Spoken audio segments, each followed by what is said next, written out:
Petilah mangga dirilah, jatuh dua menjadi terbencar. Izinkan saya ucapkan bismillah. Semoga acara kita berjalan lancar. Bismillahirrahmanirrahim.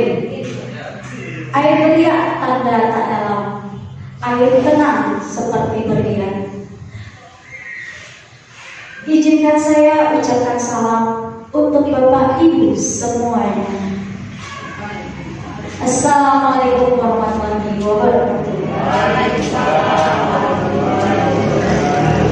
Puji syukur kami ucapkan kepada Allah Subhanahu wa Ta'ala yang telah memberikan rahmat-Nya sehingga kita semua dapat hadir dalam acara pembebasan penerapan budaya positif, kesepakatan kelas dan restitusi yang di sini akan kami bawakan. Saya dari Sri Puja Studi bersama Bu Fitriani, calon guru penggerak angkatan 9 Kabupaten Kebumen dari SMP Negeri 1. Salam kasih dari Allah Subhanahu wa Ta'ala yang telah memberikan rahmat-Nya sehingga kita menuju di bawahnya, menuju dari alam kegelapan menuju ke alam yang penuh terang benderang. Bapak Ibu semua, di sini kami akan bersama-sama, kita akan bersama-sama melakukan diskusi penerapan budaya positif yang sekarang ini akan kita lakukan di sekolah. Mungkin selama ini kita sudah sering melakukannya, cuma mungkin ada beberapa hal yang masih belum sesuai. Dan kita tidak tahu bahwasanya itu semua memang hal yang diharuskan, ya Bapak Ibu. Nah, yang pertama, yang ingin ada pertanyaan pemantik yang akan kami pertanyakan di sini, apa makna dari budaya positif? Oke. Bapak Ibu ada yang bisa menjawab budaya positif? Yes. Terima kasih Pak Ustaz. Baik, bismillahirrahmanirrahim. Menurut kami positif itu sesuatu yang perbuatan yang ada manfaatnya bagi diri kita dan juga bagi orang lain. Baik, terima kasih. Terima kasih Pak Ustaz. Sangat bagus sekali. Beri tepuk tangan dong Pak Ustaz. Ya, selanjutnya ini ada dari Ibu Sayani. Ini hampir mirip juga sama jawaban Ustaz budaya Pak ya.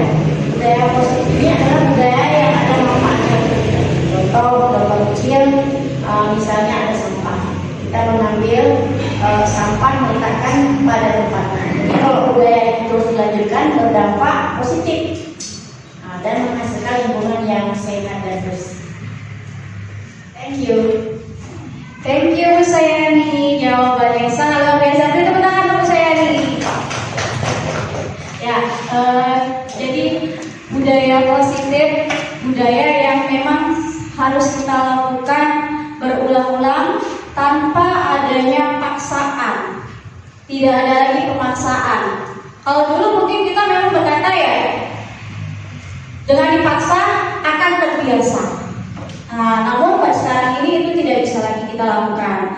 Itu budaya positif harus timbul dari dalam diri kita masing-masing, sehingga dia membudaya. Jadi tanpa kita suruh pun dia sudah mau melakukan kegiatan tersebut. Seperti kata Bu Sayani tadi, benar bahwasanya contoh dalam sampah. Jadi tanpa kita suruh lagi, anak tadi sudah sadar jalan mengambil sampah tersebut. Jadi nanti banyak lagi ya Bu contoh-contoh yang lain. Oke. Nah, bagaimana budaya positif di sekolah? Oke, budaya positif di sekolah yaitu nilai-nilai dan kebiasaan-kebiasaan di sekolah yang berpihak pada peserta didik agar mereka dapat berkembang menjadi pribadi yang kritis, penuh hormat dan bertanggung jawab. Dari pemaparan ini, ada yang bisa menyampaikan maknanya apa sih?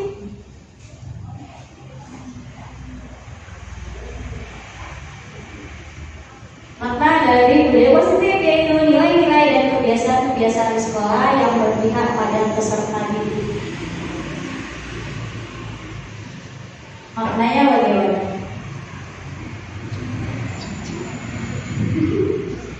Ya, Pak Dian. Jadi budaya positif yaitu mengenai kebiasaan di sekolah yang berkaitan pada peserta didik. Bagaimana kita bisa menumbuhkan nilai-nilai karakter yang terdapat di dalam profil pelajar Pancasila, seperti misalnya bertakwa, beriman dan bertakwa terhadap Tuhan Yang Maha Esa, kemudian juga bisa disiplin, bertanggung jawab, kemudian ada gotong royong, serta yang paling penting tentu nilai budaya positif adalah hilangnya perundungan di sekolah. Itu saja. Terima kasih Pak Dian. Tepuk tangan kepada Ibu. Ya. Jadi di sini memang budaya positif di sekolah itu nilai-nilai memang sesuai dengan profil pelajar Pancasila. Ada 6 dimensi yang harus ada dalam diri anak-anak kita untuk di sekolah. Oke, next. Nah, di sini ada perubahan paradigma. Menurut Ki Hajar Dewantara, filosofi pendidikan Ki Hajar Dewantara yang pertama yaitu bahwasanya pendidikan itu bukan tabula rasa. Ada yang bisa menyampaikan apa itu tabula rasa? Sesuai tidak dengan sekarang? Tabula rasa. Pernah dengar Bapak Ibu? Pernah.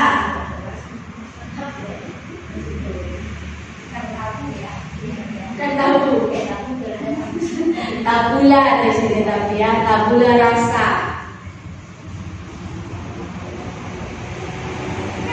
Kalau dulu ini selalu kita pergunakan. Namun setelah kita mempelajari filosofi pendidikan Ki Hajar Dewantara, kita tidak bisa lagi memakai tabula rasa. Kalau dulu selalu itu saja.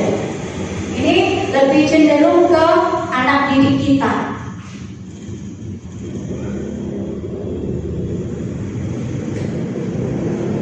Ada yang bisa menyampaikan apa itu tabula rasa?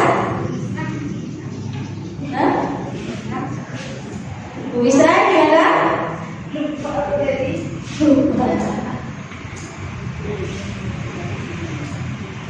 Nah, tabula rasa itu kalau dulu mengatakan bahwa anak-anak atau kita dilahirkan dalam keadaan kosong, seperti kertas putih. Tapi untuk sekarang itu tidak bisa, karena anak-anak begitu dia lahir, dia sudah ada bakatnya, sudah ada kemandiriannya. Contoh dari segi berjalan, dari segi merangkak, berbeda-beda, tidak sama semuanya. Nah, itu yang harus kita kembangkan. Kita memang selalu mengatakan bahwasanya anak ini lahir ini harus kita yang nempa, harus kita yang menjalankannya, harus kita yang mengaturnya. Itu tidak bisa lagi. Tapi anak yang dilahirkan itu memang sudah memiliki karakter masing-masing. Contoh di dalam kelas saja 35 siswa, 35 rambutnya hitam semua, tapi karakternya berbeda-beda, tidak sama. Walaupun dicat ya, tapi tetap beda. Nah, yang kedua, semua anak terlahir dengan bakatnya masing-masing atau unik. Nah, ini di sini bagaimana menurut Bapak Ibu?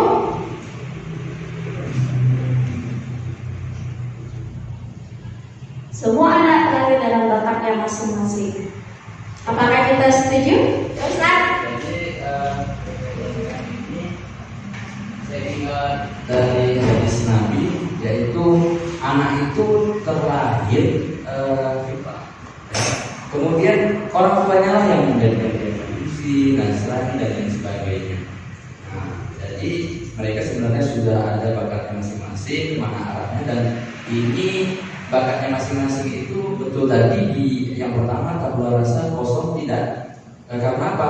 Karena ternyata lahir tadi itu yang terpengaruh dari awal. Mohon maaf, dari awal berkeluarga, niat karena Allah, kemudian berdoa, sampai dia di dalam dikasih makan yang baik, sampai dia lahir.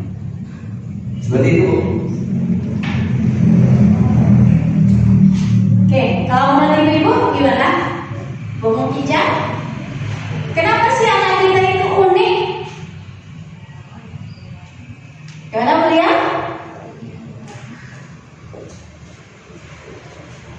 Kenapa dikatakan anak atau peserta didik kita itu unik? Karena di masing peserta didik itu mempunyai karakter, bakat, dan minat yang berbeda-beda. Contohnya misalnya sewaktu dia kecil, mungkin orang tuanya sudah tahu minat atau bakatnya, saya suka melukis gitu. Berarti itu bakat bawaan dia. Ada nanti seperti misalnya anak saya yang pertama dia hobinya melukis gitu. Ada nanti yang adik saya dia memang hobinya nggak melukis tapi hobinya menyanyi misalnya gitu. Itu merupakan bakat atau minat ya dari anak-anak yang memang bawaannya sejak lahir. Itu menurut saya. Terima kasih. Oke, terima kasih Bu Lia ya. Tepuk tangan untuk Bu Lia. Ya, jadi memang anak kita ini semuanya unik, punya bakatnya masing-masing.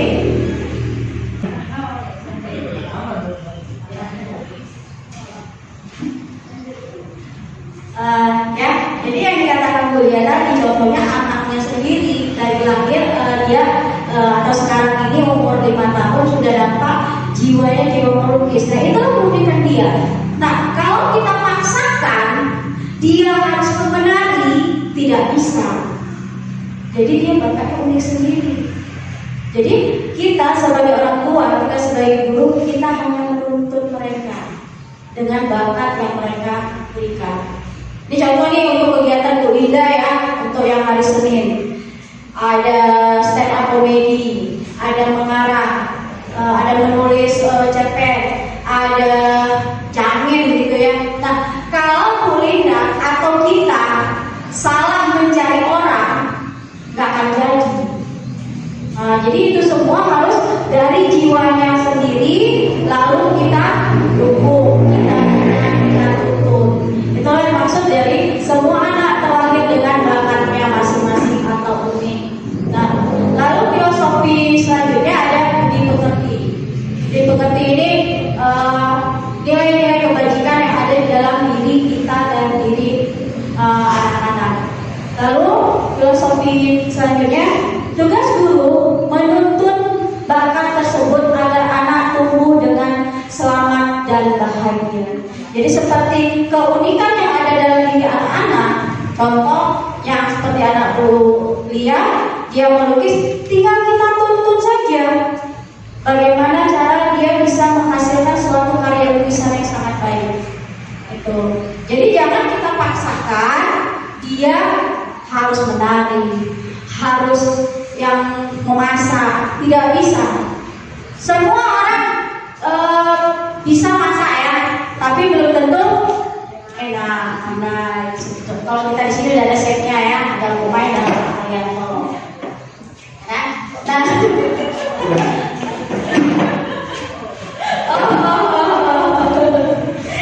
Oke, filosofi pendidikan selanjutnya, guru ibarat petani, anak ibarat biji jagung. Nah, ini gimana nih maksudnya nih? Gimana ini maksudnya?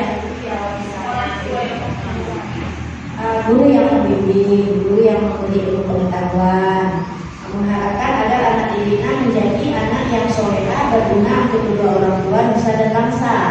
Namun ini hanya sekedar harapan. Harapan itu bisa terjadi, bisa tidak. Thank you. Thank you Bu Sayani. Ya. Yang lain ada?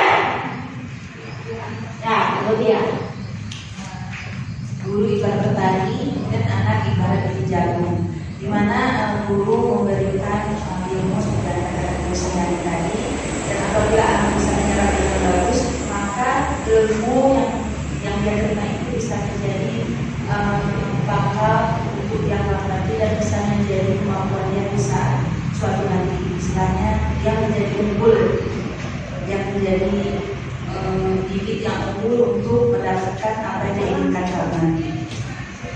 Oke, terima kasih kuliah. Ya, guru ibarat petani. Kita nih ya, kita petani. Anak-anak itu ibarat biji jagung yang kecil yang kita tanam. Nah, memang di sini kita memang dituntut untuk merawat biji jagung tersebut, menuntun biji jagung tersebut agar tumbuh menjadi subur, sama seperti anak-anak. Dia datang ke sekolah, kita tuntun dia, kita bimbing dia, kita beri pendidikan untuk dia sehingga dia menjadi bisa mendapatkan ilmu dan bisa menjadi generasi emas untuk masa yang akan datang. Itulah maksud dari guru ibarat petani, anak ibarat biji jagung. Selanjutnya filosofi pendidikan Gereja Dewantara selanjutnya itu kodrat alam dan kodrat zaman. Di sini pendidikan mengikuti kodrat alam dan kodrat zaman. Maksudnya gimana nih? Ada kodrat alam dan kodrat zaman dalam dunia pendidikan.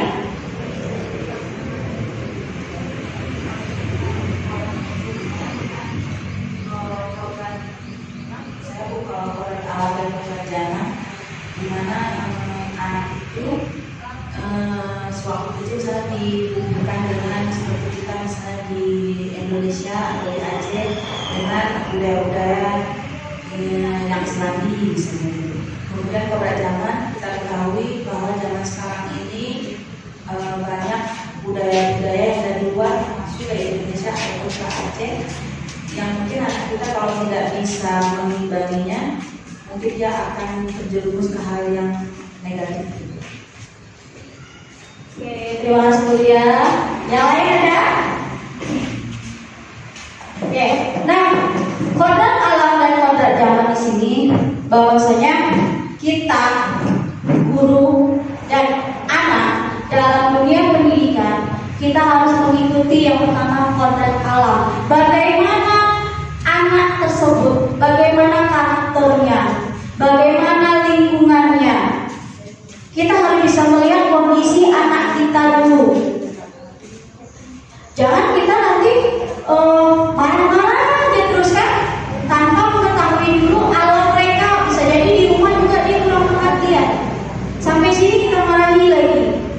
Nah, jadi dalam dunia pendidikan kodrat alam di sini kita harus lihat dulu lingkungan sekitar dan lingkungan alam yang ada di sekolah kita.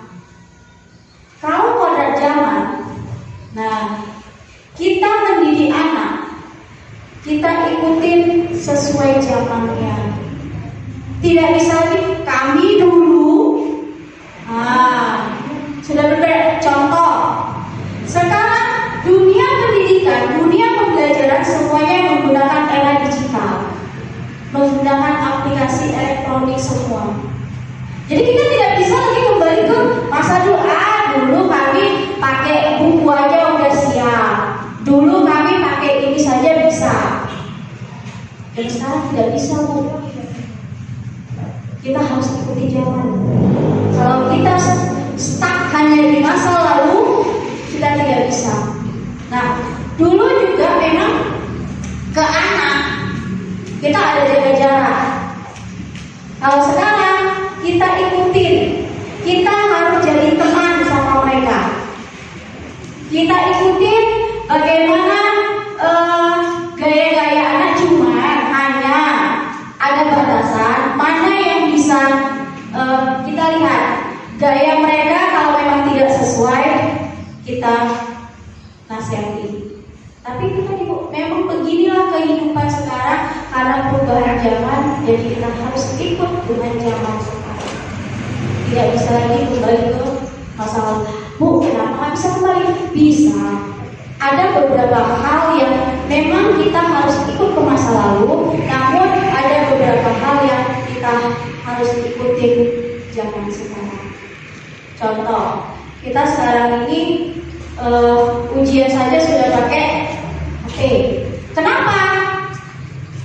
Kenapa kita harus pakai HP? Kenapa nggak pakai kertas saja?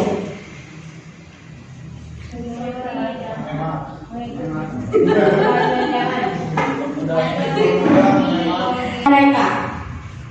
Nah inilah yang harus kita ikuti. Jangan kita ya, udah sekian tahun lagi loh, ya kan? Tapi nggak bisa Bu. Saya kemarin ada pelatihan waktu di Bandar. Saya sangat malu sekali. Kenapa malu? Saya yang masih umur sekian hanya tamatan S1. Ada ibu-ibu yang sudah mau pensiun, dia masih ngambil S3. Wah, sangat kecil sekali saya. Di situ ada yang tamat S2 di sebelah kanan saya di tengah. Ibu-ibu tadi yang S3 di sebelah kiri saya, cerita-ceritalah kami. Jadi saya terbengong.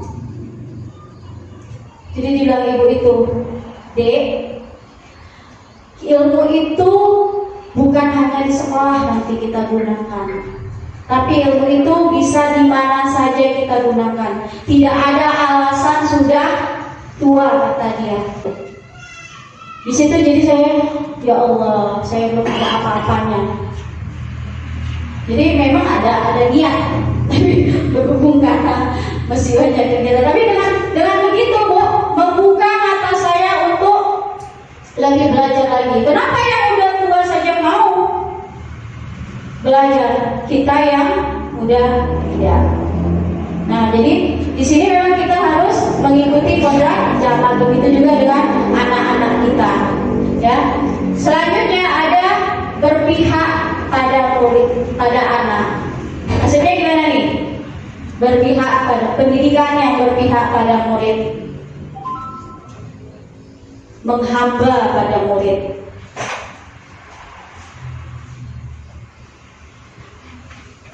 Ada yang bisa jelaskan? Menghamba kepada murid ini? Apakah kita harus iya nak, makan apa nak? Apakah seperti itu? Saya lebih ke apa tuh namanya? Sekarang kan kita harus menyesuaikan kepada karakter siswa gitu. Gak boleh dari kita dari rumah, oh hari ini harus seperti ini. Jadi kita harus lihat karakter siswanya itu seperti apa. Gitu. Karena rencana kita di rumah, rencana kita di sekolah, setelah kita ke kelas itu bisa jadi berbeda. Benar. Nah, di sini memang berpihak pada murid. Kita lihat karakter murid kita memang bagaimana.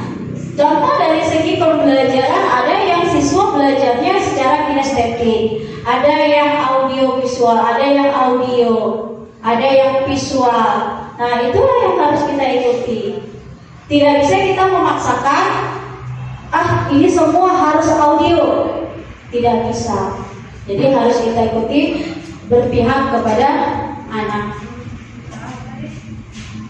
Nah, di sini paradigma perubahan.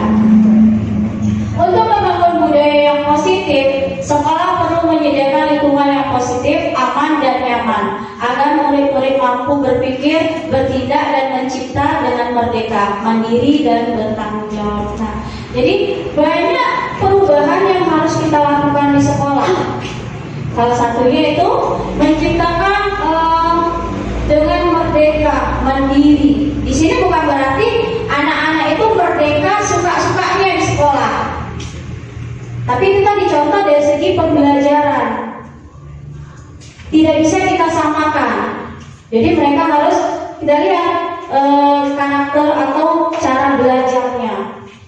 Itulah memerdekakan mereka.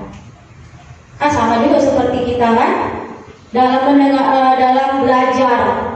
Sebagian ada yang dalam menghafal harus dengarkan musik, harus bacanya keluar suara, harus tenang sekali. Boleh ada sambil nonton TV. Nah itu merdeka, terserah. Yang penting ilmunya dapat. Nah, seperti ini juga dengan merdeka. Lalu paradigma perubahannya, lazimnya disiplin dikaitkan dengan kontrol. Dalam hal ini kontrol dulu dalam menghadapi murid. murid. Nah, mau bandel-bandelnya murid kita, tetap kita kontrol. Kita sebagai kendalinya. Memang mereka yang memilih, tapi kita sebagai kendali. Kalau mereka sudah lari dari jalur, kita kembalikan. Itulah tugas kita sebagai kontrol. Nah, perubahan paradigma teori kontrol, ilusi kontrol. Menurut Dr. William Glasser dalam kontrol teori untuk melaksanakan miskonsepsi tentang kontrol. Nah, ilusi guru mengontrol murid, ilusi bahwa kritik dan membuat orang merasa bersalah dapat menguatkan karakter, ilusi bahwa semua penguatan positif efektif dan bermanfaat, ilusi bahwa orang dewasa memiliki hak untuk memaksa. Yang terakhir bagaimana itu, Bu? Setuju atau tidak? Tidak. Nah, Mike tadi mengatakan tidak. Alasannya? Kalau kita memaksa terus, tentu anak-anak akan merasa tidak dihargai. Oke, tepuk tangan. Ada lagi pendapat yang lain? Pak Renda, gimana Pak Renda?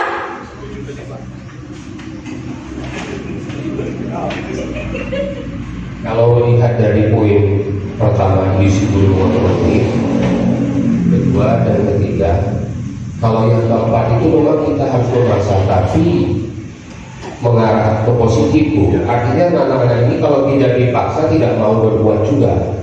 Memaksa di sini bukan anarkis maksudnya, bukan paksaan, tapi membiasakan dia. Sebagai contoh, aturan atau peraturan yang ada di sekolah. Itu kalau kita tidak paksakan, peraturan itu nggak akan jalan. Tapi dengan konsep kita paksa, kemudian dia terpaksa dan akhirnya terbiasa. Mungkin hanya itu yang bisa saya sampaikan. Oke, Tuhan dan teman dong. Ya, Bu Mai mengatakan setuju, sedangkan Pak Kanata setuju ya, tapi harus ada paksaan. Oke, seperti yang saya katakan di awal, ya, yang tadi katakan di awal, bahwasannya kalau dulu memang iya, dipaksa dulu biar terbiasa. Namun inilah paradigma filosofi pelajaran Ki Hajar Dewantara, pendidikan Ki Hajar Dewantara. Kita tidak bisa lagi memaksakan. Kita hanya menyampaikan nilai-nilai kebajikan. Jadi biar dari dalam dirinya sendiri, ya Bapak Ibu. Jadi tidak ada lagi kata-kata dipaksa biar terbiasa. Kami kemarin, Bu, ya Bu Fitri, waktu kita elaborasi pemahaman ya, kami mengatakan itu. Ada yang mengatakan itu. Kami dibilang Anda bukan guru. Ya, berarti Anda belum menjadi guru katanya. Itu di situ elaborasi pemahaman seluruh benar meriah, Takengon dan Gayurwus. Guru bergabung di situ semua. Dan ada satu guru memang menyampaikan kata-kata seperti itu. Nah, jadi disitulah kami memang paham. Akhirnya kita tidak bisa lagi memaksakan seperti itu. Cuman kita hanya meyakinkan dia, menasehati pelan-pelan, tidak ada paksaan. Oke, next. Perubahan paradigma, stimulus respon.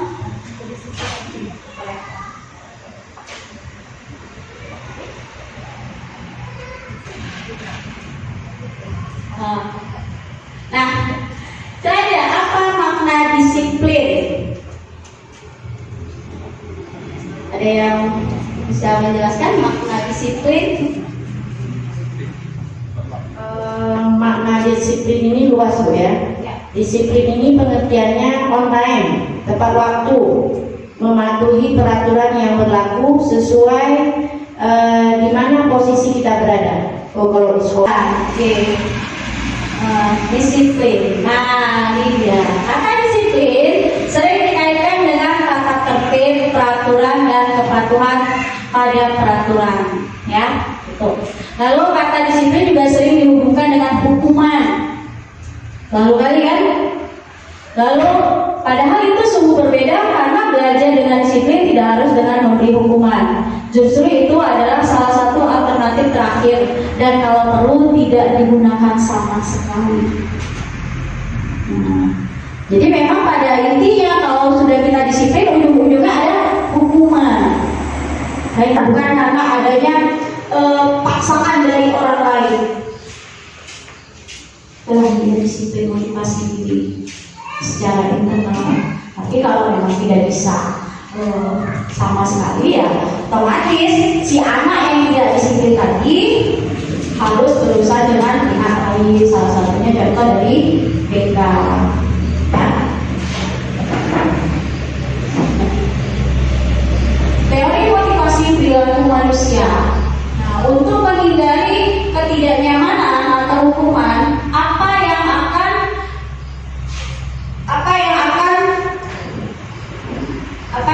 terjadi apabila saya tidak melakukannya. Nah, itu dia motivasi eksternal. Lalu untuk mendapatkan imbalan dari orang lain, institusi, apa yang akan saya dapatkan apabila saya melakukannya? Itu juga merupakan motivasi eksternal. Karena adanya iming-iming hadiah dari orang lain. Lalu untuk menghargai diri sendiri, menjadi insan sesuai harapan kita. Saya akan menjadi orang yang seperti apabila saya melakukannya. Nah, di sini motivasi internal, tujuan disiplin positif. Nah, jadi ada motivasi itu ada dua, ada internal dan ada eksternal. Kalau eksternal berarti dia berhubungan dengan orang lain karena mengharapkan sesuatu. Sedangkan motivasi internal diri sendiri untuk menghargai dirinya sendiri, untuk kebaikan dirinya sendiri, bukan untuk orang lain. Oke, selanjutnya Fitri.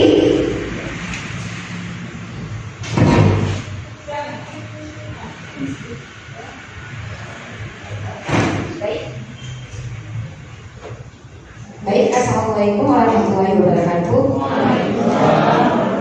Terima kasih kepada Bapak Ibu yang telah memberi saya kesempatan. Nah, untuk kali ini saya akan memaparkan tentang materi selanjutnya, yaitu tentang budaya positif. Nah, budaya positif ini agar tercapai budaya positif di dalam lingkungan sekolah ini. Nah, kita mulai dari mana ya Bapak Ibu? Agar terciptanya budaya positif di sekolah kita ini. Nah, dimulai dari mana?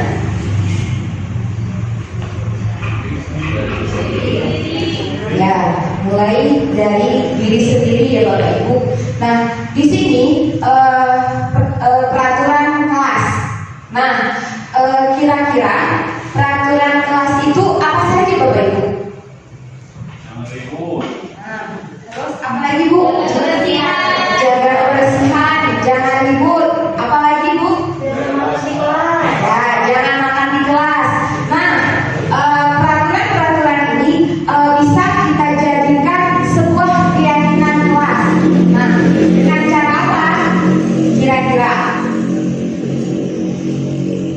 Adanya kesepakatan antara siswa dengan murid. Ya, betul sekali Mas Rik.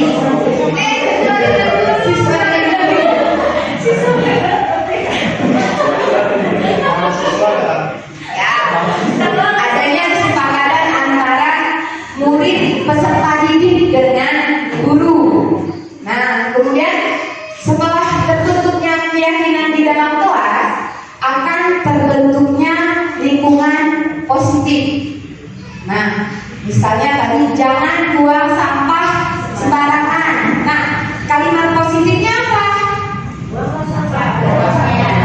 Ya, benar sekali ya Bapak Ibu. Buanglah apa tadi? Buanglah sampah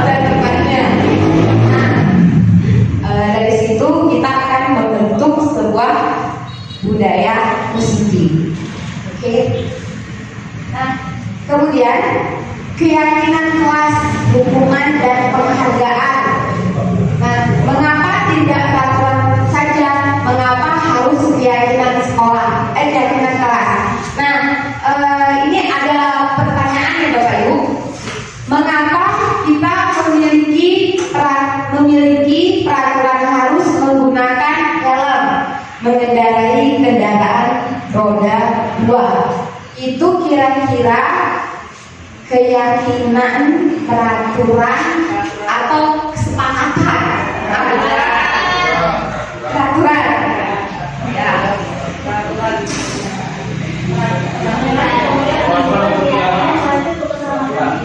Ya, coba Bu Isra apa tadi? Ya, ulang. Awalnya peraturan, tapi kemudian peraturan itu akan menjadikan suatu keyakinan bahwa itu sebenarnya untuk keselamatan kita juga, untuk diri kita sendiri dan juga untuk orang lain. Oke. Ada lagi Bapak Ibu yang ingin menambahkan mengapa kita memiliki peraturan harus menggunakan helm bila mengendarai kendaraan roda 2?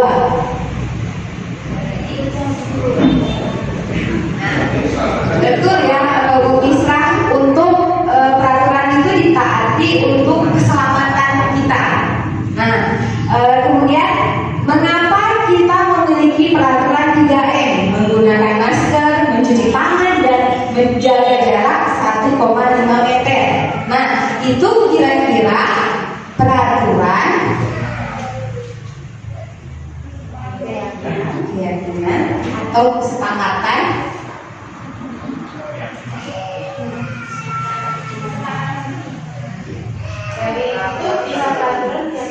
Ya, kesepakatan ini dijadikan menjadi budaya positif. Betul. Ya. Nah, di sini Bapak Ibu, untuk mewujudkan budaya positif itu dimulai dari diri kita sendiri. Nah, kalau misalnya kita yakin bahwa menggunakan masker itu adalah kesehatan untuk kita, maka kita gunakan, ya kan? Kita lakukan. Nah, kemudian kalau misalnya kita menggunakan helm, nah helm itu adalah peraturan apa? Menggunakan untuk keselamatan kita. Nah, itu ya Bapak Ibu, kira-kira berarti membuat suatu keyakinan itu harus dari diri kita sendiri supaya terciptanya budaya positif. Nah, kemudian untuk mendukung motivasi intrinsik, kembali ke nilai-nilai keyakinan lebih mengarah seseorang dibandingkan mengikuti serangkaian peraturan. Nah, seperti itu tadi Bapak Ibu ya, mulai dari diri kita sendiri. Nah, keyakinan kelas. Bapak Ibu pernah nggak membuat keyakinan kelas di ruangan kelas? Nah, kira-kira langkah-langkah apa yang Bapak Ibu lakukan untuk membuat suatu keyakinan kelas? Siapa? Nailis. Menurut pengalaman saya, sudah saya lakukan di kelas, ketika kita melakukan keyakinan kelas itu, siswa dengan guru itu melakukan diskusi. Kira-kira apa yang sering terjadi di kelas? Seperti ada yang makan di dalam kelas. Jadi apa kata-kata positif yang bisa kita buat supaya indah didengar dan kesannya itu nggak ada kata-kata jangan, seperti itu. Kemudian kayak menjaga kebersihan juga salah satunya sebenarnya itu umum ya, makan di kelas juga sebagian dari menjaga kebersihan. Kemudian jangan ribut, harusnya kan kata-katanya bukan jangan ribut. Jadi saya serahkan kepada mereka, antara siswa satu dengan siswa yang lain pasti memiliki pendapat yang berbeda-beda, sehingga nanti kita ambil satu kalimat yang memang indah didengar tapi itu merupakan suatu peraturan sebenarnya, tapi itu menjadi keyakinan kelas gitu. Terima kasih. Terima kasih buat Ibu Mailis. Ya, betul sekali. Dengan adanya diskusi kita dengan siswa, maka peraturan yang kita buat itu bisa kita ubah menjadi suatu keyakinan. Nah, kata positifnya buanglah sampah pada tempatnya, ya, supaya untuk menjaga lingkungan kelasnya supaya bersih, ya. Betul, ya. Next, Kak Leni. Ya, ini peraturan keyakinan kelas atau nilai kebajikan yang ketujuh. Selalu kembalikan buku ke tempatnya. Nah, itu merupakan tanggung jawab. Kemudian dilarang mengganggu orang lain, menghormati orang lain. Itu adalah keyakinan kelas. Nah, kemudian hadir di sekolah 15 menit sebelum pembelajaran dimulai. Nah, menghormati orang lain, komitmen pada tujuan berkomitmen. Kemudian peraturannya dilarang melakukan kekerasan, keyakinannya keselamatan, menghormati orang lain. Kemudian dilarang menggunakan narkoba, keyakinan atau nilai kebijakannya kesehatan. Kemudian bergantian atau menunggu giliran, menghormati orang lain. Kemudian menggunakan masker, keyakinan kelasnya kesehatan dan keselamatan. Kemudian jangan berlari di kelas atau koridor. Itu adalah keselamatan dan keamanan. Nah, ini adalah contoh penerapan perbuatan keyakinan kelas. Nah, ini adalah contoh pembuatan keyakinan kelas. Guru dan siswa merangkum keyakinan kelas untuk menjadikan kesepakatan kelas, kemudian kesepakatan kelas yang sudah dibuat.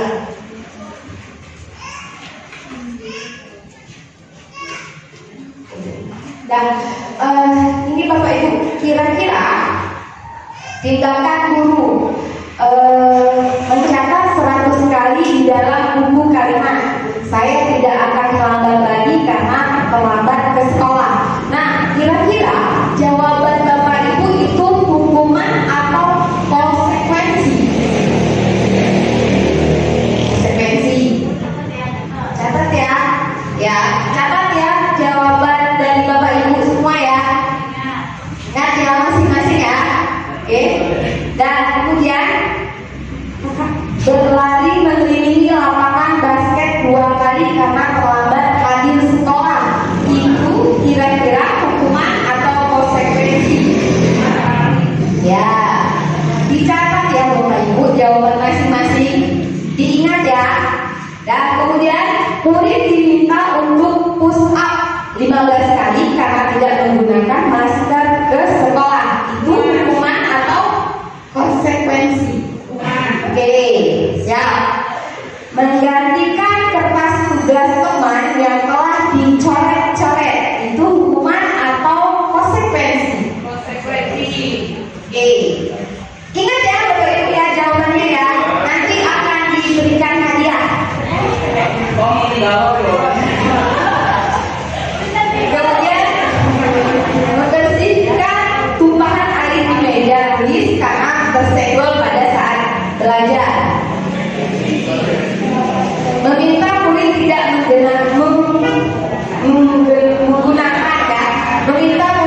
menggunakan sepatu seharian di sekolah karena tidak menggunakan sepatu hitam. Hukuman lari mengelilingi lapangan basket 2 kali karena terlambat 10 menit untuk pelajaran kejong. Ayo, itu hukuman atau konsekuensi?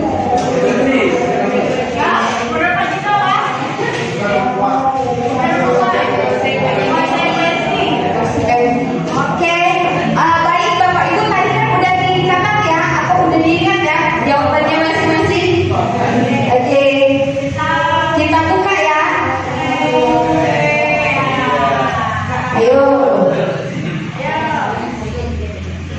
Hukuman, konsekuensi, hukuman, konsekuensi. Oke, satu salah. Yang mana salah Bu? Yang nomor 1. Ya.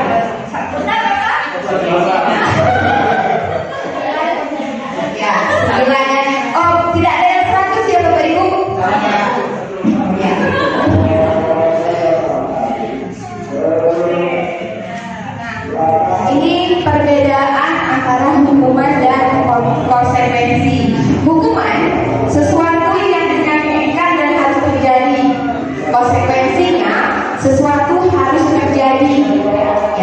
Kemudian membuat anak sakit, misalnya fisik maupun hati untuk jangka waktu lama, membuat anak merasa tidak nyaman dalam jangka waktu pendek.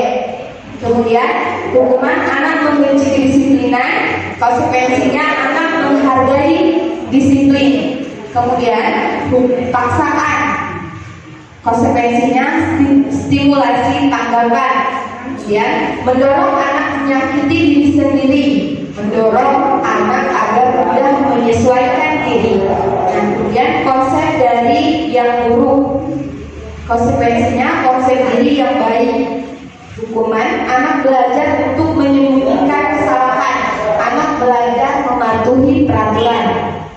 Kemudian marah, rasa bersalah, dipermalukan, merasa tak dihargai, kehilangan hukum konsekuensi, kehilangan hak, dibuat tidak nyaman, tidak nyaman, diasingkan untuk sementara. Nah, Bapak Ibu, ini adalah kebutuhan dasar manusia. Nah, survival itu. Kemudian kesenangan, cinta kasih, diterima, penguasaan, kebebasan. Ini adalah 5 dasar kebutuhan manusia. 5 Pak.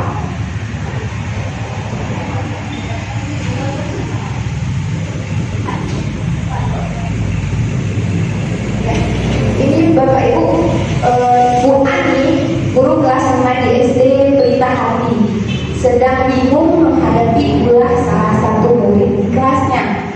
Agus, beberapa anak telah datang dan mengeluh. Agus yang seringkali meminta bekal makan siang mereka dengan paksa. Jika Anda menghadapi seperti ini, Ibu Ani, apa yang akan Anda lakukan? Menurut Anda, kira-kira apa alasan Agus melakukan hal itu? Nah, ya, atau Bu ini yang Bu Sila ya, Bu Ani ya. Kira-kira Bu saya ini, nah jika Ibu menjadi Bu Ani, Bukan Bu Ani ya. Saya tanya langsung terus ke Agus, apakah dia ada sarapan pagi atau tidak di rumah? Mungkin dia karena tidak sarapan, terus mengganggu si teman ini minta bekal nasinya karena dia dalam keadaan posisi istirahat. Jadi tidak terus menghukum si Agus yang minta nasi. Kita ajarkan kepada yang punya nasi tadi, kalau sudah kita tanyakan si Agus tidak sarapan, marilah kita ada rasa berbagi. Kasihanilah si Agus. Kita tidak memfonis dia dulu ya, Bu ya. Itu kalau dari saya. betul sekali Bu saya. Beri dulu tepuk tangan yang dulu Bu saya ini. Ya, terima kasih Bu saya.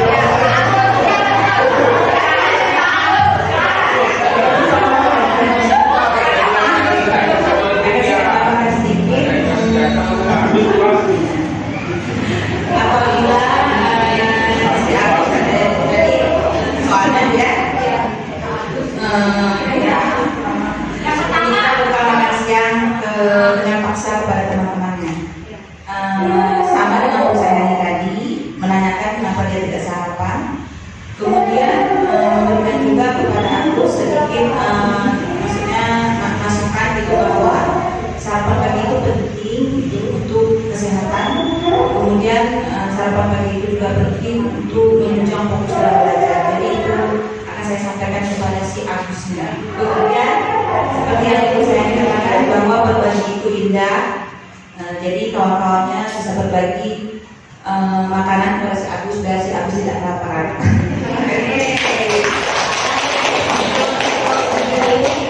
Tapi kan bisa jadi satu kalau hasil. Iya.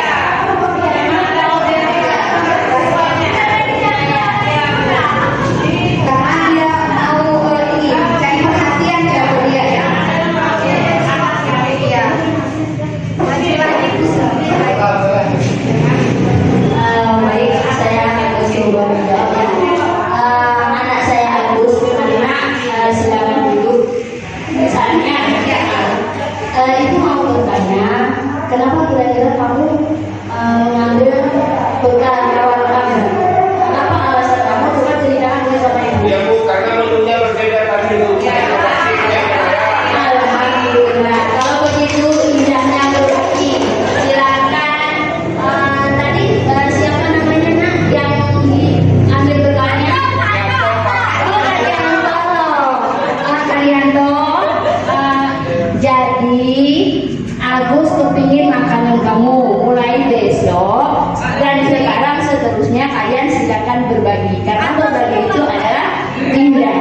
Nongkrong titik kubu.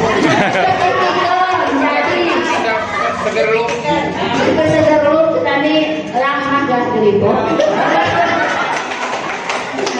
Baik Bu, jadi dalam kita menyelesaikan suatu masalah itu kita harus tahu dulu akar permasalahannya itu apa. Permasalahannya setelah kita tahu akar permasalahannya, istilahnya seperti dokter. Ketika dokter tahu penyakitnya apa, kemudian dia enak memberikan resep atau obat.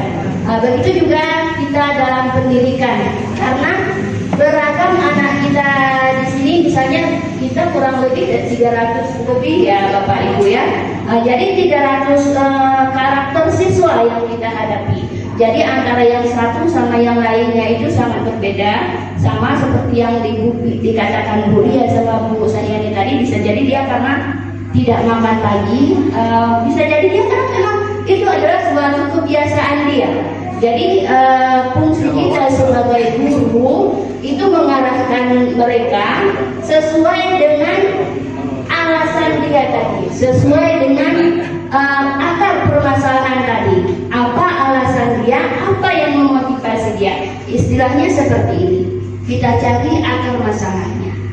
Masalahnya adalah dia kurang perhatian di rumah.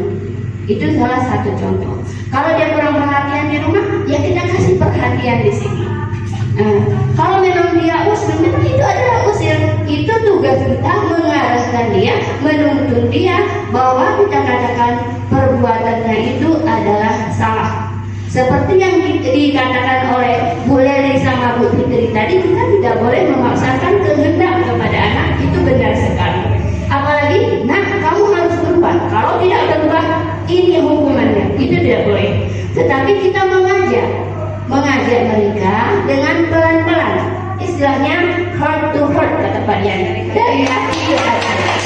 Sekian Bu, terima kasih.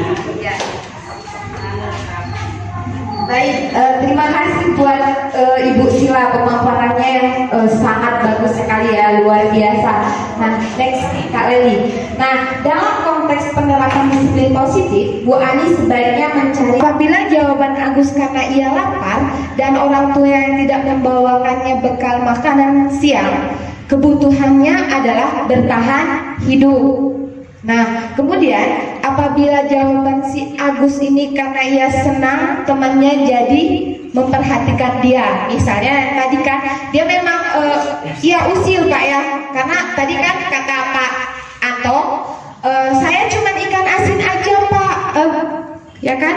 Nah, itu ada ini daging rendang, saya mau itu. Jadi karena mungkin dia usil, ingin ganggu kawannya aja untuk ya jenaka. Nah, kemudian apabila jawaban si Agus adalah kebutuhannya adalah cinta dan kasih sayang, kebutuhan untuk diterima. Nah, kemudian atau kemampuan. Kemudian apabila jawaban Agus karena dia merasa bosan dengan bekal yang dibawakan ibunya karena selalu membawakan bekal yang sama. Kebutuhannya adalah kebebasan, kebutuhan akan pilihan. Apabila jawaban si Agus adalah karena iseng saja dan dia menikmati ekspresi wajah temannya yang kesal karena diambil makanannya. Ini adalah kebutuhan adalah kesenangan. Ya. Nah, apa itu restitusi? Kira-kira Bapak Ibu pernah nggak mendengar kata restitusi?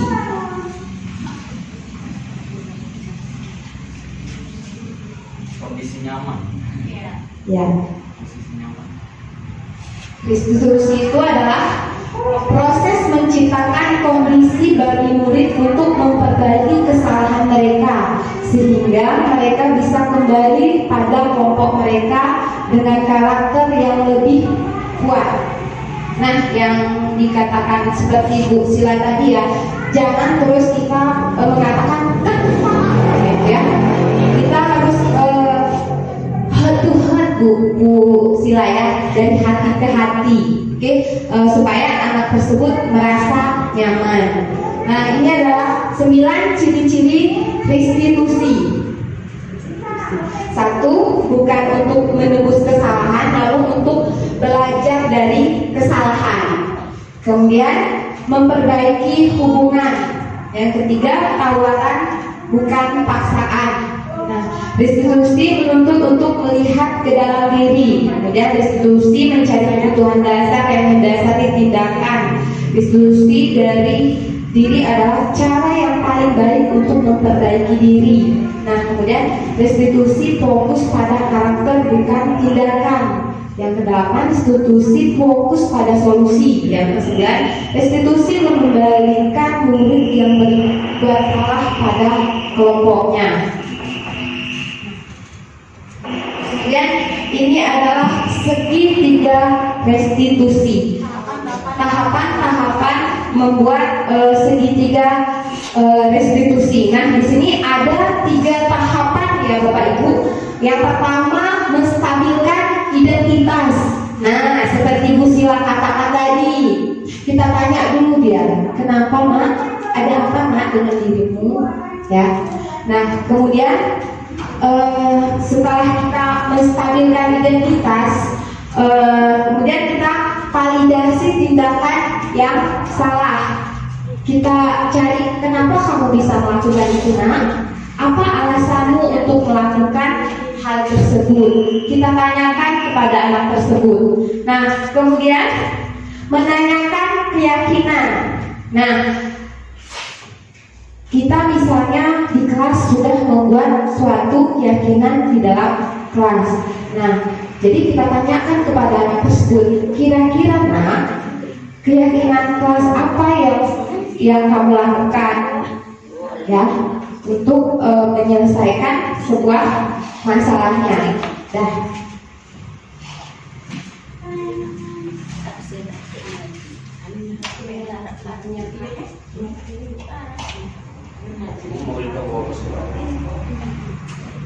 Nah, ini adalah dokumentasi penerapan segitiga restitusi.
Bapak Ibu mungkin ada yang ingin memberi tanggapan atau sebuah kesimpulan, silakan dipersilakan.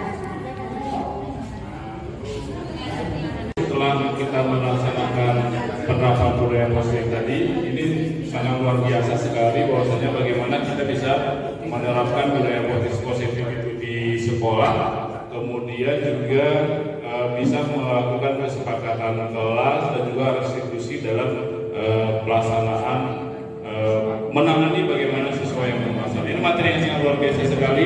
Mudah-mudahan bisa kita terapkan dalam proses pendidikan di sekolah kita. Terima kasih, Bu. Baik, terima kasih. Demikianlah pemaparan dari kami